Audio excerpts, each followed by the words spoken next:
बिस्मिल्लाहिर्रहमानिर्रहीम, अस्सलाम वालेकुम। मैं बशीर अली और आप देख रहे हैं मोब्लॉग 2.0।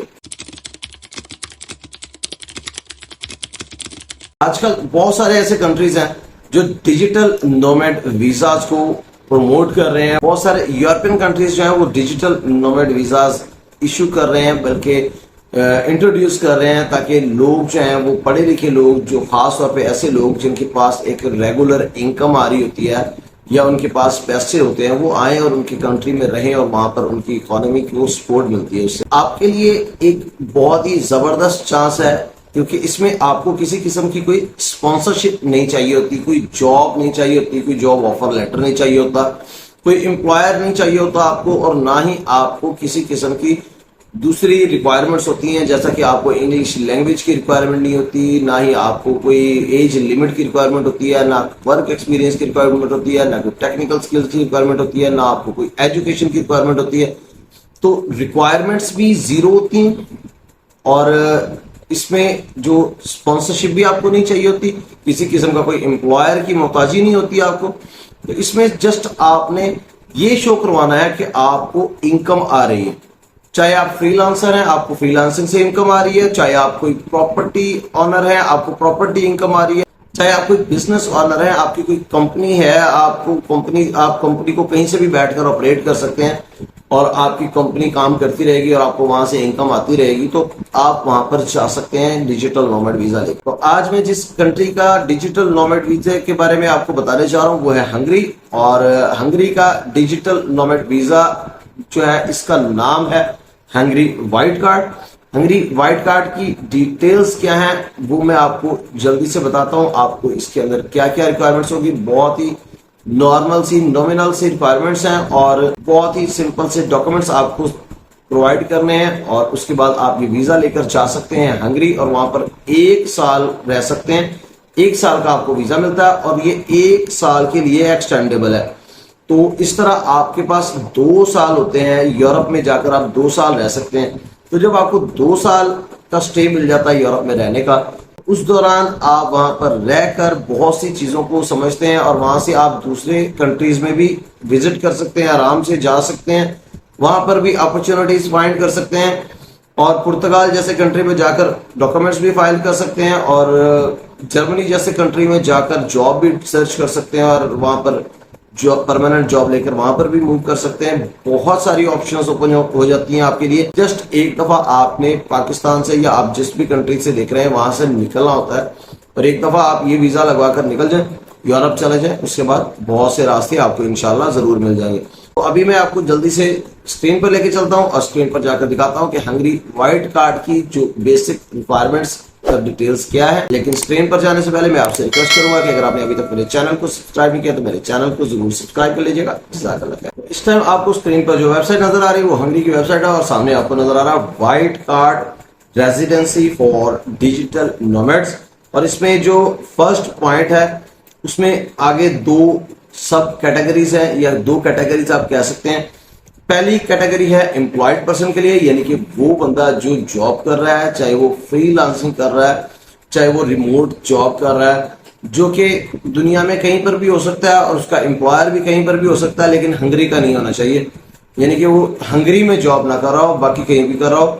और दूसरी कैटेगरी है बिजनेसमैन की, यानी कि आप अगर कोई बिजनेस कर रहे हैं, कोई कंपनी चला रहे हैं, तो कहीं पर भी आप हैं, आपकी कंपनी कहीं पर भी है, आप कहीं से भी बैठ के अगर उसको ऑपरेट कर सकते हैं और आपको जो है वो उसका प्रॉफिट आता रहेगा, तो फिर आप ये वीजा लेकर जा सकते हैं। और अगर आपके पास प्रॉपर्टी है, आपकी प्रॉपर्टी इनकम आ रही है और आपको एक अच्छी अमाउंट आ जाती है हर महीने, तो फिर आप तब भी आप इसमें अप्लाई कर सकते हैं और वो भी बिजनेस की कैटेगरी में ही आ सकती है और आपको ये वीजा मिल सकता है। यहाँ पर कुछ कैटेगरीज बता दी गई हैं जिन लोगों को ये कार्ड नहीं मिल सकता। उसमें नॉर्मली वो लोग हैं जिसमें या तो वो पहले से किसी के पास रेजिडेंस परमिट है हंगरी का, या कोई ऐसा शख्स है जो कि किसी कंपनी की तरफ से पोस्ट किया जा रहा है, यानी कि उसको किसी कंपनी के इंट्रा कंपनी ट्रांसफर में भेजा जा रहा है, या फिर इस तरह की कई कुछ कंडीशंस हैं जिनमें ये व्हाइट कार्ड यानी कि डिजिटल नोमैड वीजा उन लोगों को नहीं मिल सकता। आप इसको देखना चाहें तो आकर देख सकते हैं। ये नॉर्मल आम बंदे के लिए ये कंडीशंस लागू नहीं होती। ये उन लोगों के लिए है जो ऑलरेडी हंगरी में जा रहे हैं या किसी कंपनी की तरफ से पोस्ट किए गए हैं या फिर हंगरी में जो है वो पहले से रह रहे हैं, उनके पास रेजिडेंस परमिट है, इस तरह की कैटेगरी से। अच्छा, यहाँ पर अब बताया गया कि आप किस तरह से या कहाँ पर एप्लीकेशन सबमिट करवा सकते हैं। अगर आप हंगरी के अंदर मौजूद नहीं है, आउटसाइड ऑफ हंगरी हैं, तो फिर आप वहां पर उनकी एम्बेसी या कॉन्सुलेट में जाकर सबमिट करवा सकते हैं एप्लीकेशन। अगर किसी जगह पर हंगरी का कॉन्सुलेट या एम्बेसी मौजूद नहीं है तो फिर उसका ऑनरेरी कॉन्सुलेट होगा, वहां पर आप जाकर सबमिट करवा सकते हैं। या फिर जो है वो ट्रेड रिप्रेजेंटेशन या फिर थर्ड पार्टी जो कंपनीज होती हैं, एक्सटर्नल सर्विस प्रोवाइडर्स, उनके पास हो सकता है। और आप अगर ऐसा कोई भी आपको इन्फॉर्मेशन नहीं मिल रही तो फिर आप उनको इनकी वेबसाइट के ऊपर जाकर कांटेक्ट करके या किसी भी कॉन्सुलेट से या एम्बेसी से कांटेक्ट करके उनके से इंफॉर्मेशन लेके तो फिर आप सबमिट करवा सकते हैं अपने कंट्री में। एक्सटेंशन जब आपने लेनी है तो वो आप विद इन, क्योंकि ऑलरेडी आप हंगरी में मौजूद होते हैं तो फिर आप हंगरी के अंदर रहते हुए ही ये एप्लीकेशन सबमिट करेंगे और एक दफा ही सेम पर्पस के लिए रेजिडेंस परमिट इशू होता है, यानी कि एक्सटेंड होता है। तो आपने अगर किसी भी पर्पस के लिए रेजिडेंस परमिट लिया है हंगरी का तो सेम पर्पस के लिए जस्ट वन टाइम एक्सटेंड होगा। नेक्स्ट टाइम आपको या तो कोई और पर्पस शो करना पड़ेगा या कोई और वीजा लेना पड़ेगा, किसी और पर्पस के लिए आपको रेजिडेंस परमिट मिलेगा या फिर आप परमानेंट रेजिडेंस परमिट अप्लाई कर लेंगे। जब भी आप एप्लीकेशन सबमिट करेंगे तो आपकी एक तस्वीर बनाई जाएगी और बायोमेट्रिक्स होगी और फिंगरप्रिंट्स वगैरह लिए जाएंगे। यहाँ पर फी के बारे में बताया गया तो इसकी फीस जो है वो 110 यूरो है। डॉक्यूमेंट्स आपको कौन कौन से चाहिए, तो अगर आप जॉब कर रहे हैं तो एम्प्लॉयर की तरफ से एक स्टेटमेंट होगा जिसके अंदर कंपनी के इन्फॉर्मेशन, आपकी जॉब की इन्फॉर्मेशन, आपकी ड्यूटीज की इन्फॉर्मेशन और पे की इन्फॉर्मेशन, इस तरह की सारी डिटेल्स होंगी। और दूसरी कैटेगरी जो है वो बिजनेस की है, तो अगर आप कोई कंपनी रन कर रहे हैं तो फिर आपकी कंपनी के बारे में, उसके बिजनेस के बारे में, उसकी बाकी सारी चीजें वो बतानी पड़ेंगी। ये डॉक्यूमेंट जरूरी होंगे साथ अटैच करने के लिए आपकी एप्लीकेशन। तो जब आप शो करवाएंगे कि हाँ जी आपकी इतनी पे है और आपको मंथली इतनी इनकम आ रही है और आप जो है बिजनेस कर रहे हैं तो वहां से आपकी मंथली इतनी इनकम आ रही है, तो फिर आप प्रूफ ऑफ फंड्स भी शो करवाएंगे। और आपने ये शो कराना है अपनी बैंक स्टेटमेंट से, जो कि 6 महीने की बैंक स्टेटमेंट एटलीस्ट होनी चाहिए। उसके अंदर जो उन्होंने रिक्वायरमेंट रखी है वो ये कि एटलीस्ट 3000 यूरो आपके मंथली आ रहे हो उसके अंदर। तो इतनी बैंक स्टेटमेंट आपने मेंटेन रखनी है अपनी 6 महीने के लिए। उसके बाद आपने ये अप्लाई करना है। उसके बाद आपने साथ अटैच करना है, आपने कोई एयरबीएनबी से या booking.com से अगर आपने अकोमोडेशन बुक की हुई है तो उसके साथ प्रूफ लगाना कि हाँ जी ये मैंने अकोमोडेशन बुक कर लिया, वहां पर जाकर मैं इस जगह पर रहूंगा। उसके बाद आपने हेल्थ इंश्योरेंस लेनी है और उसके डॉक्यूमेंट्स आपने साथ अटैच करने हैं। उसके बाद आपने ये प्रूव करना है कि हाँ जी मैं जैसे ही मेरा वीजा खत्म होगा तो मैंने उसके बाद ऑनवर्ड ट्रैवल करना है या मैं वापस अपने कंट्री आ जाऊंगा। तो ये सारी चीजें, ये 2-3 चीजें हैं कि आपके पास वैलिड पासपोर्ट होना चाहिए जिसके ऊपर आप ट्रैवल कर सकें और हैविंग अ वैलिड टिकट, और अगर आपने रिजर्वेशन वगैरह भी करवाई हुई है या फिर आप उसके साथ ये शो कर सकते हैं कि हाँ जी मेरे पास इतने पैसे हैं और मैं टिकट लेकर जा सकता हूँ, इतना भी काफी होता है। आप एक लेटर लिख के दे देंगे। एक फोटोग्राफ भी आपने इसके साथ अटैच करना है अपनी एप्लीकेशन के साथ, वो भी उनको चाहिए। इसका जो यूजुअल टाइम है वो 21 डेज है, लेकिन नॉर्मली अगर थोड़ा सा डिले होता है तो 1 महीना यानी कि 30 दिन लग जाते हैं। और अगर उसके बाद आपने कोई मिस किया डॉक्यूमेंट आपने तो फिर वो रिक्वायर कर सकते हैं, आपसे मजीद डॉक्यूमेंट्स मांग सकते हैं। तो फिर उसके हिसाब से वेरी करता है कि कितना टाइम आपको लगता है। जिन लोगों के पास एक अच्छी इनकम आ रही है,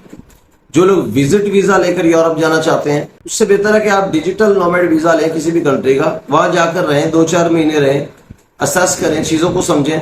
अगर आपको वहां पर समझ आती है चीजें तो आप वहां पर रहकर जॉब भी सर्च कर सकते हैं कि किसी अच्छी कंपनी में किसी अच्छे एम्प्लॉयर से मिलकर आप बात करके स्पॉन्सरशिप भी ले सकते हैं। और फिर अगर आपको एम्प्लॉयर जो है वो स्पॉन्सर करने पे एग्री हो जाता है तो जॉब का कॉन्ट्रैक्ट लेटर और सारा कुछ वो बनवा के तो आप वापस आ जाएं अपने कंट्री में। आकर आप वहां से री अप्लाई कर लें, अपना वर्क परमिट अप्लाई कर दें या दोबारा से वीजा अप्लाई करें कि हाँ जी मेरा रेजिडेंस परमिट जो है वो चेंज कर दें। या अगर वहां से भी आप इंफॉर्मेशन ले सकते हैं कि क्या आप वहां पर रहते हुए इसको चेंज कर सकते हैं या नहीं कर सकते।